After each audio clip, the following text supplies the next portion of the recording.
Okay, this is not normal. Did you ever seen something like this in a Honda?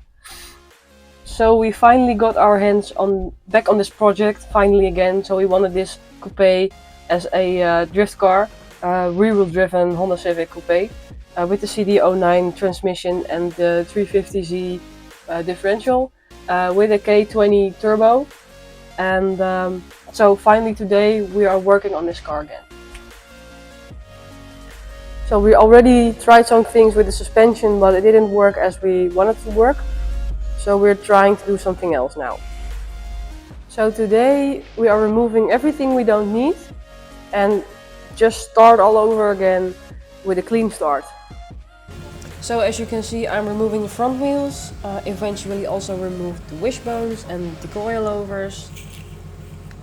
I'm here struggling with the wheel nuts because they were so rusty. I needed some aggression to take them out.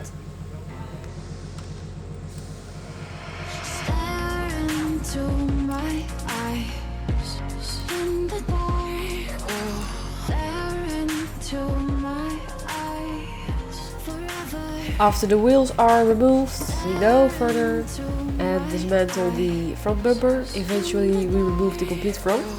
First of course the bumper and then the headlights. Everything has to go back neatly, so it has to be restored safely. And now with the bumper removed, we are going to the next and removing the headlights.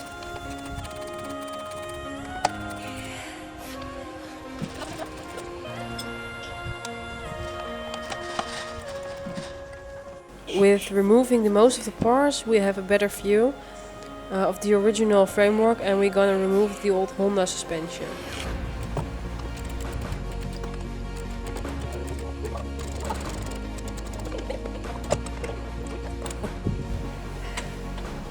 The transmission brace was also removed with the suspension, and now we drop the transmission back to its place.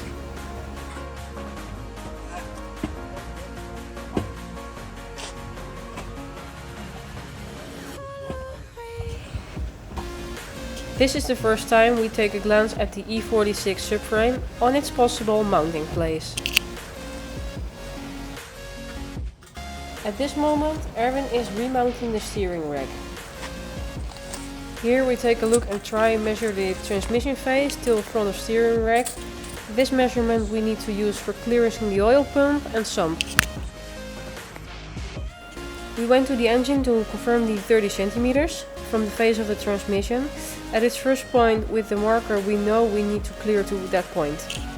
We're planning to cut a piece of the oil pump here and there and re-weld it back together. This way we get room to have the steering rack underneath the engine. Here we are playing around with the BMW knuckle and lower control arm to find if the geometrics is going to work. We jump back to the rear to make some original suspension measurements. This we also confirmed on another Civic to be sure. Those measurements we need to use when we are building the new rear suspension pickle points.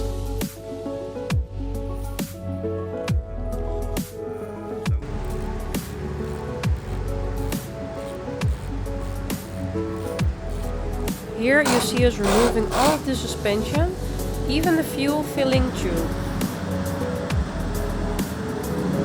With lots of space, we take the time to clean the underbody.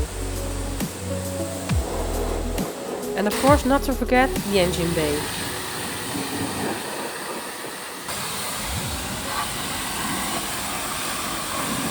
Here he is trying to figure out how the shifter and hydraulic e-brake should be placed. Erwin is casually cutting out everything he doesn't like to see.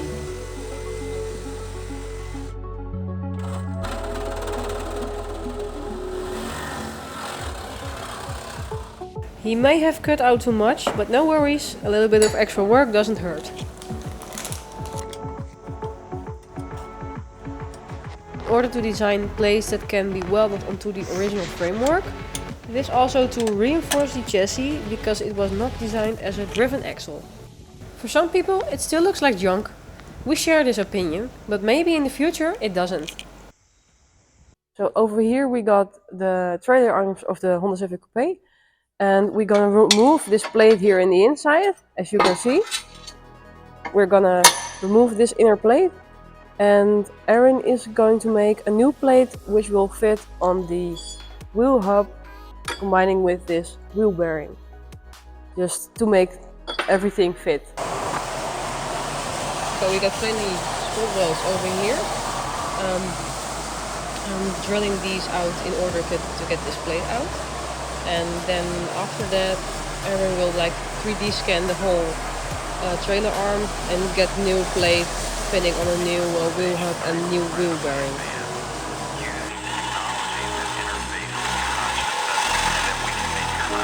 As civilians, we do not have to wait for the governments to do it. The universe is really folded within each one of us. That the entirety of the cosmos is accessible to each and every individual's mind, connecting to the great mind, the great spirit.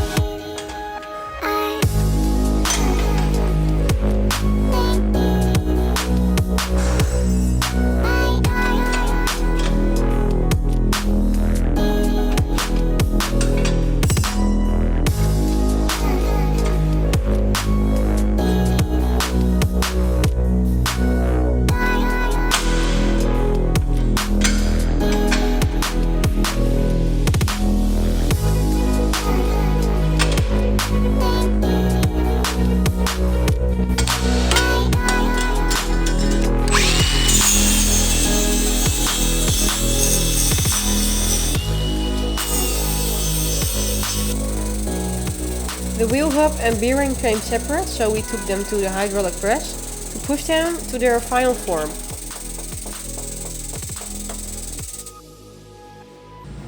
At this moment we finally could do the measurements of the wheel bearing mounting face till the rotor face.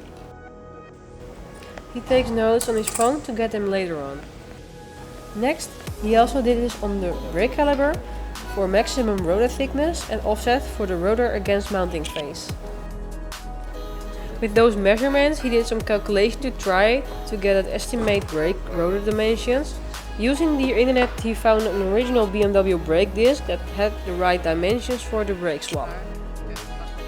Zoiets kiezen. Ja. En al eentje hier erachter. 1 hour later, we got the new brake rotor in. The only thing that didn't fit was the brake drum inside of the rotor, so we returned them to remove the drum a little with a lathe. The second thing we may need to address is the bolt pattern, including the center bore, to have no imbalance at the rotor assembly. I took the PCI trailing arm bushings kit and mounted them temporarily. Those have a brass bushing that leaves no play and is ready for some rear axle torque.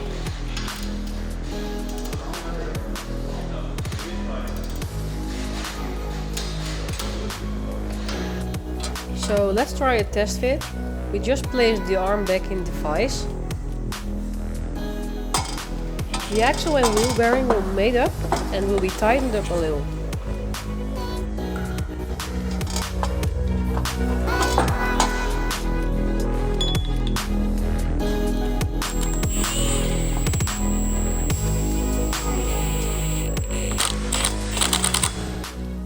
Following by the brake rotor.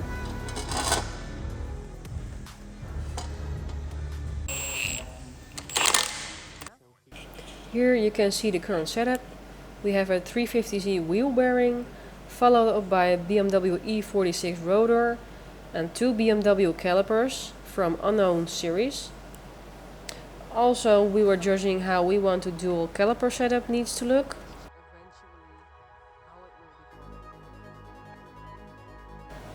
You can see the brake drum has been trimmed to accommodate for the brake calipers.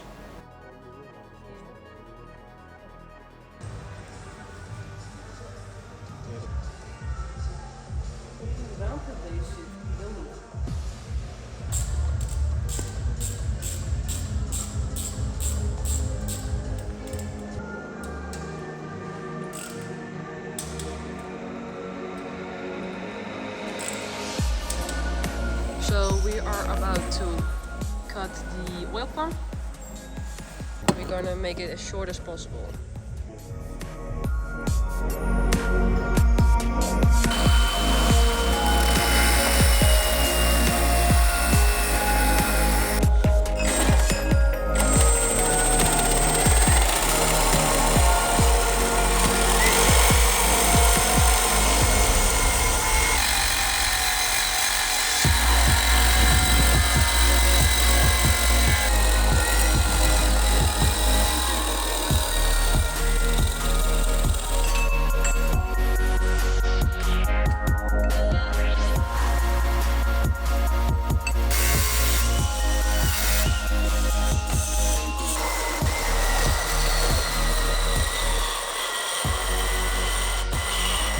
After cleaning the parts, we reassemble the oil pump a little. It goes in like this. And we just try this on the engine to see how it's in.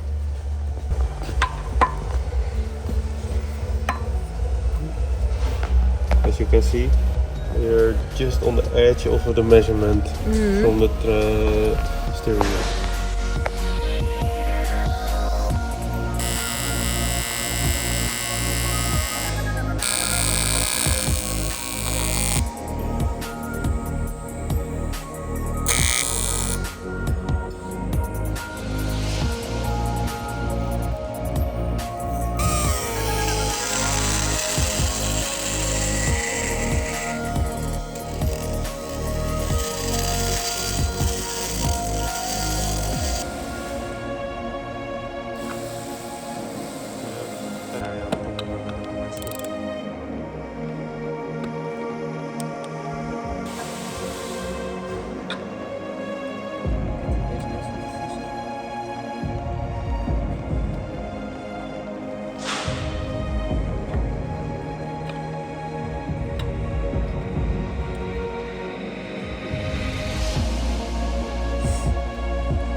With this, we want to end up the video. Next time we will show you how we design and plasma cut the sheet metal for the rear subframe.